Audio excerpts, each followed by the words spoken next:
Well, it's that time of year where we're sorting seeds, and we got a bunch of peppers that need some attention. Obviously, I don't have enough cells, but we'll switch over to another cell and do the same thing again. So, first and foremost, we're going to start with one that I actually just recently cobbed, and that'll be, we're going to call it the Lunchbox Sweet, because I looked up the name that is on the package from the store that the old lady keeps buying these sweet peppers from. They're lunchbox peppers, what they are. And they don't exist. And I can't buy seeds from them anywhere. So I got to looking into it further and found out that, yeah, they are just a lunchbox sweet. They just changed the name.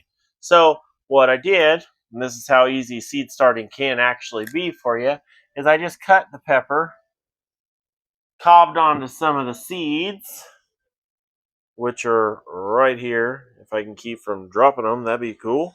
The great thing about pepper seeds is, of course, they're pretty large, so it's not that bad. I've already filled the trays, which are just some cheapos from Dollar General.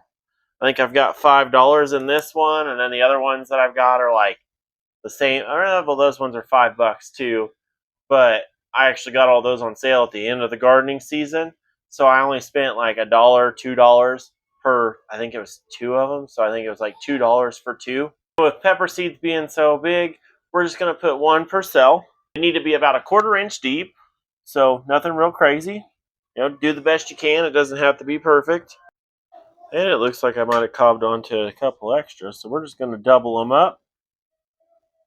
I don't know how these will germ. I know my uncle has actually done this himself, and he's the one who gave us, actually we got the idea to buy the peppers from them, and then we turned around and got the idea to plant them from him. So that's pretty cool. We got them in kind of semi-covered, nothing crazy. Like I said, doesn't have to be perfect, just do the best you can.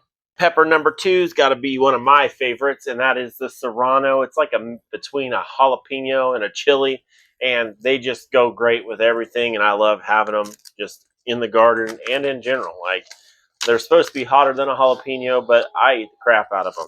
So same procedure, you're going to want to keep them about 1/4 inch, and we are just going to do 1 seed per cell with the Serranos, because I could save these and do a second planting later.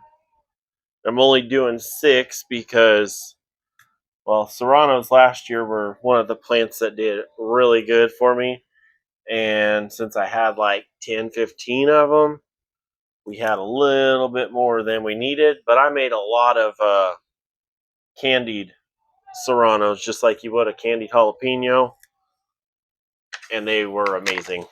Now, there were some complaints that they were a little hotter than expected. All right. So these ones are pretty well done. So what we're going to do is we're just going to take a little bit of vermiculite. I should say a little bit, but it's actually, I feel, quite a bit. And we're just going to dump it right on top. We're not too worried about making contact with the seed, for the simple fact that they say you can actually start the seeds in this and then just remove the seedlings later. We are just going to put a thin layer on that. That looks about perfect. We're just going to water it in a little bit. You want to kind of be gentle with the vermiculite, because I keep accidentally washing it away because I haven't got my sprayer out yet.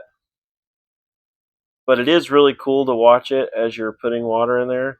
The package does say you need to add water to it before you put it over the top of the seedlings. But from what I've seen and the germ rates that come with it, I'm just going to believe them that just doing what I'm doing right now is going to make enough of a difference that, it'll work out good. All right, that is beautiful, and I am excited for it. Now, for our seed starting setup, I've just, like I said, got the $5 trays from Dollar General. I used them last year, sprayed them out. I give them bleach or vinegar bath, let them dry, then rinse them off again, let them dry again. And then for our seed starting mix for all my seeds this year, man, the bottom is a little more moist than I thought it was. We're just using Fox Farm Happy Frogs that I used a 1/4 inch mesh sift to make. yeah, that I ran through my 1/4-inch mesh sift, which if you need to know how to make that, I'll put a link to my video down in the description. It works really good. There's some modifications that I'm going to make later on in the season. But yeah, I just ran this whole bag of potting mix through it and didn't have too much problems. Besides the fact that it was a little over wet from the store. I kind of prefer ordering it from them directly, but it was actually cheaper there, but I'm sure this was from last year, so it was probably marked down. And I'm okay with that. And I'm just pushing on these just a little bit. I'm not getting real carried away with it. I didn't do it the other day, and I had a bunch of half-filled cells, so and I definitely don't want to deal with that. And then the really cool thing is with, oh man, like I am dedicated to making a mess tonight, is that, you know, if you can grow one pepper, you can probably grow most peppers with the exception of a couple that I'm getting ready to do. And that is for the simple fact of they're a little more tiffy. I don't even know if that's a thing that I am for sure using correctly. Pretty sure. But yeah, they're a little more particular on how you do your planting with them. Man, see, this is why we're pushing them in. Those ones are not quite as full as I'd like to see them be. We can just pull some of the soil from the sides here. Works out beautifully. Nice, kind of compact, but not too bad. All right. To the next one, of course, the California Wonder Bell. Everybody loves bell peppers. I'm not a super fan of them. I know that's kind of ludicrous as a gardener to not like bell peppers. Maybe. I don't know. Let me know what you think. I don't know. It seems like they take really long to grow. I know we buy some from the Amish every year, and they're like stupid big, and they always make me feel like I have no idea what I'm doing because theirs are immaculate and mine are terrible. I can't say mine are terrible. They're not as big, but I mean I don't get as many, I would assume, but I don't know how many plants they have either. So it is what it is there, I guess. Oh boy, this might be my actual last season with them. That'd be a shame. Did I not go and grab enough tags? I didn't grab enough tags either.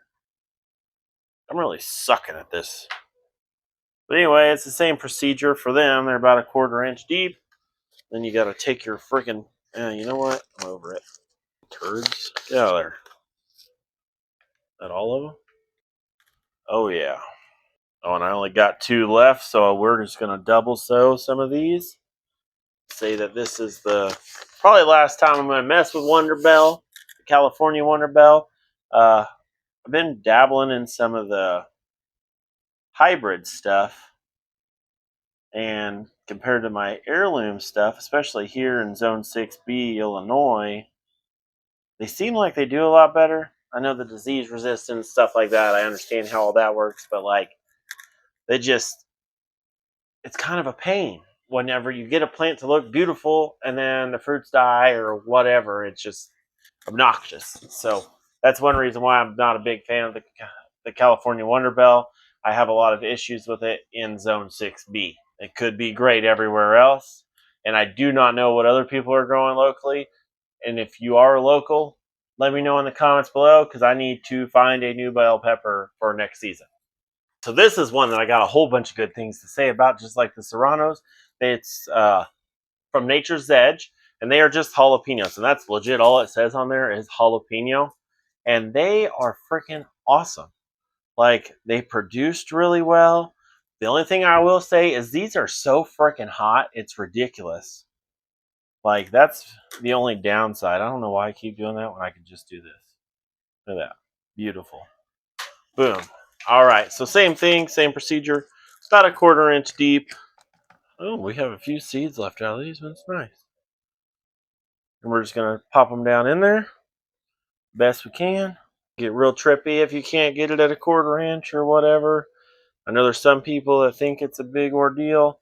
And I mean, there's probably a little bit to it that, it matters. But honestly, I've never had any issues with planting. And I mean, they're just that easy to plant. It's just super easy to do. So the jalapenos are done. Let's see.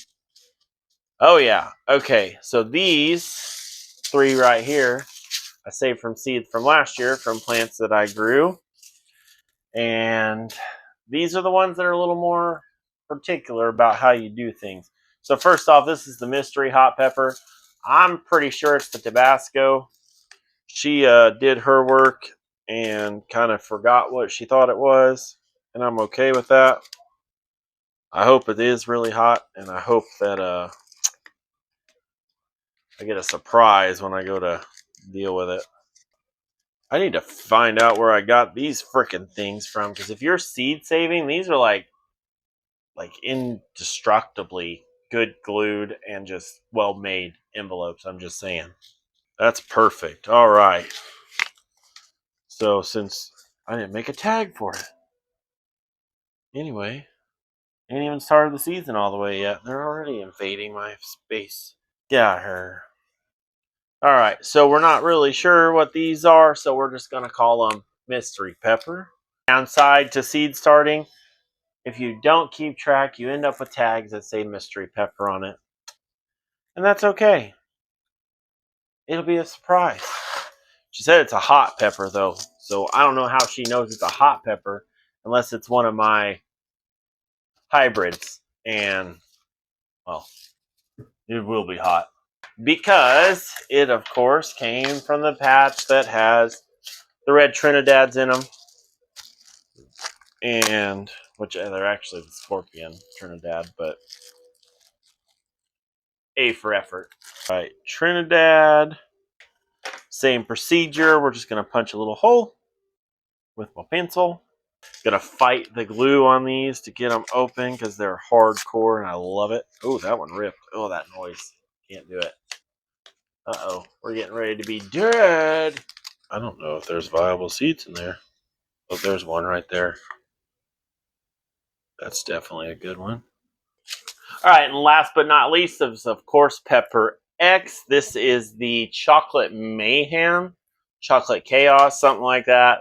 It's got a really good smoky wood flavor to it, but it is extremely hot, so tread lightly. And these ones look way better than the other ones did.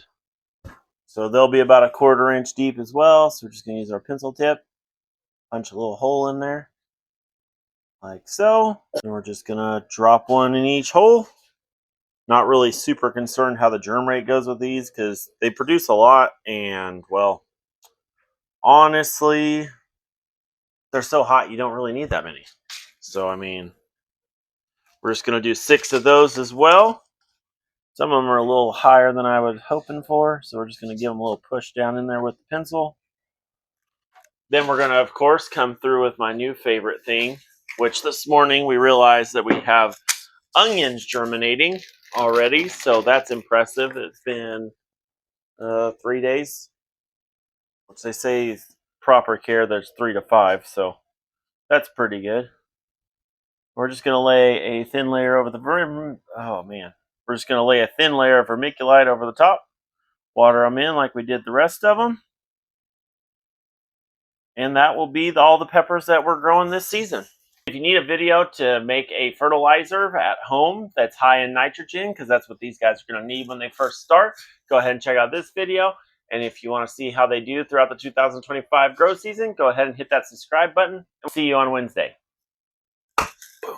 Done.